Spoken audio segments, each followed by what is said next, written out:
when I first went and got my diagnosis, I was in a very stable, well, mentally I wasn't stable, but financially I was very stable. I had contacts and culture that allowed it.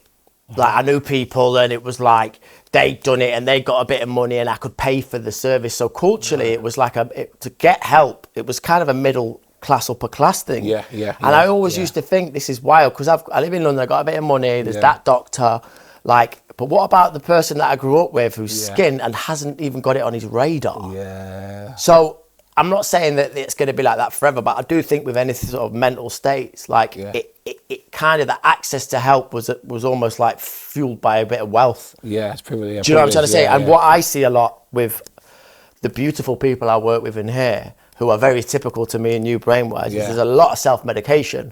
Because A, they don't necessarily realise what's going on, but B, they haven't got the access.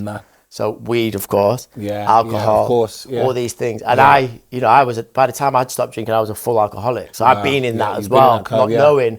And I don't side eye anyone who's doing that. Like they're just trying to survive. They're just trying to survive. I think understanding that stuff gives you a lot more of a non-judgmental eye. I think sometimes sometimes I also like, what else would, like, you need something. You need whether help. it be, for some people it might be gym. And then for them, that would be like, for me, that would almost be the best one, because then the downside is a lot less in that. But there needs to be an outlet of some sort. There can't be no outlet. Totally. Like the gym is the most obvious positive, but then there is just like crutches. And if you don't know what you're dealing with, then you're going to just self-medicate. Why wouldn't you pick up that thing that makes you feel better? There we go. 100. For me, it was just a bit of sugar. Is it? Bit of sugar.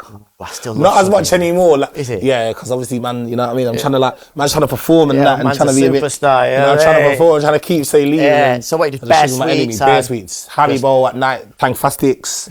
I have a Rubicon Lychee drink, Haribo, everything, And that was my way of kind of like, if I had like stressful deadlines or music deadlines or things that I need to write, it would be sugar, sugar, sugar, sugar, sugar, sugar. Just, that was my And also it creates a spike of a reward in your brain. Dopamine in it, which we traditionally find harder to reach the base level of. So that's why people with ADHD love like sugar. If you're into class A's, cocaine is great for dopamine, but I don't recommend that.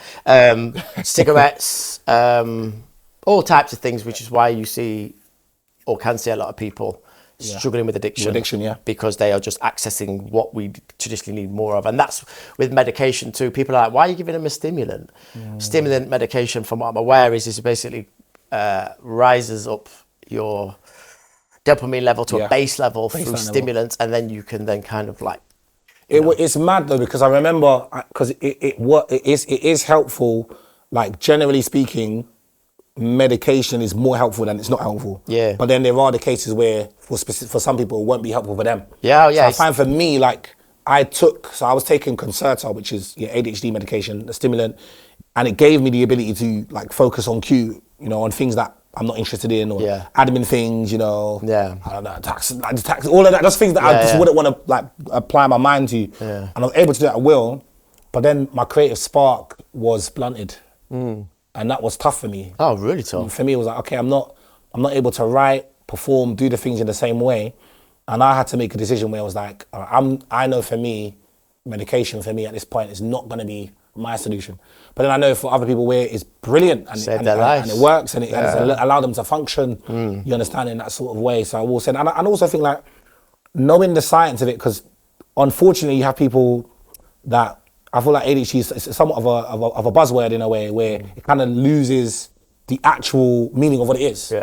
Or people don't understand that it's scientific. I mean, it's to do with your baseline levels being lower, dopamine. If people understand, we know that dopamine's for attention, for motivation, for drive.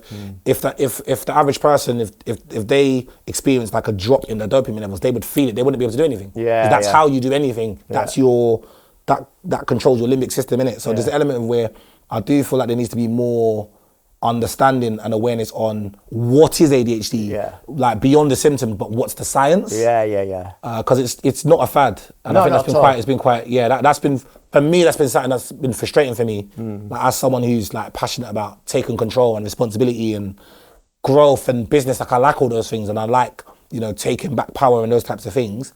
Like that whole notion of it being a fad has been jarring. From people who don't really understand it. Like, no, like see the science. Yeah, that's a real thing, Like, you know. there's really something going on here. I think something happened a couple of years ago where it became really public, didn't Yes. it? And then everyone was like, oh, it's trendy and all that. But it's like, now, once you clocked it and you live with it, it's not trendy. It's not and it's not a trend that's leaving your mind. No, it's You know not. what I'm It's not. It's not. Yeah, it's here forever. It's here forever. It Yeah, will yeah, stick yeah. with you, and it's like, and that's why I even said on the song, I'm like, overdiagnosis doesn't mean bogus. And yeah, with anything, you're gonna see, you know, spikes in different things and whatever. But it's like, just because there might be more diagnoses now, it doesn't mean the actual thing itself is bogus. No, totally. Yeah. That's a good way of putting it. Yeah. Because like I say, like I think there's probably so many people out there undiagnosed who are yeah. struggling or self-medicating and that. And if the knowledge was there, maybe it'd be workable. I mean, it's not easy though. Like I said earlier, it's access of anything within the health system in Britain at the minute is tough.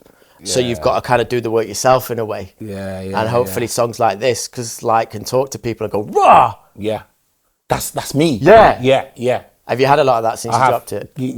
More than any song I've released. Yeah. More than any song I've released. I mean, the messages are overwhelming.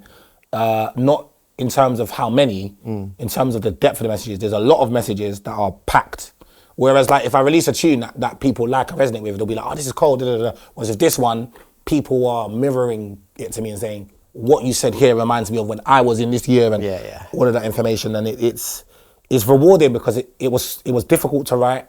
It felt like a real sacrifice to write it because I was like, it was at the back of my mind for time. I would write something and I'd be like, oh, I need to finish that tune. No, I need to finish that tune.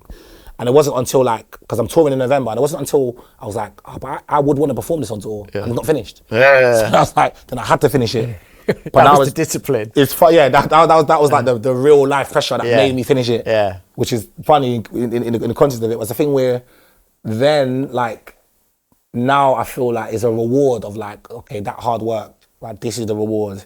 And if it means that, you know, 1,000, 3,000, 5,000, 10,000, like however many people, if people resonate with it in a deep enough way where they can feel seen and feel more understood and actually finish a song feeling more hope. Yes. That would feel like a job well done for me. Yeah. Way more so than maybe a commercial moment or forward in a rave. Were you nervous about putting it out? Oh yeah, 100. Because it's vulnerable, right? Yeah. And it can perceive to show weakness, even Yeah, though 100. actually you're stronger than most saying what you do. Yeah. It's that sort of like, because it's not bravado, innit? Yeah, before I put it out, I was like, I know, you know, what are people gonna, Not people in general, because I did think that it would be a positive response in the overwhelming sense. I did think that.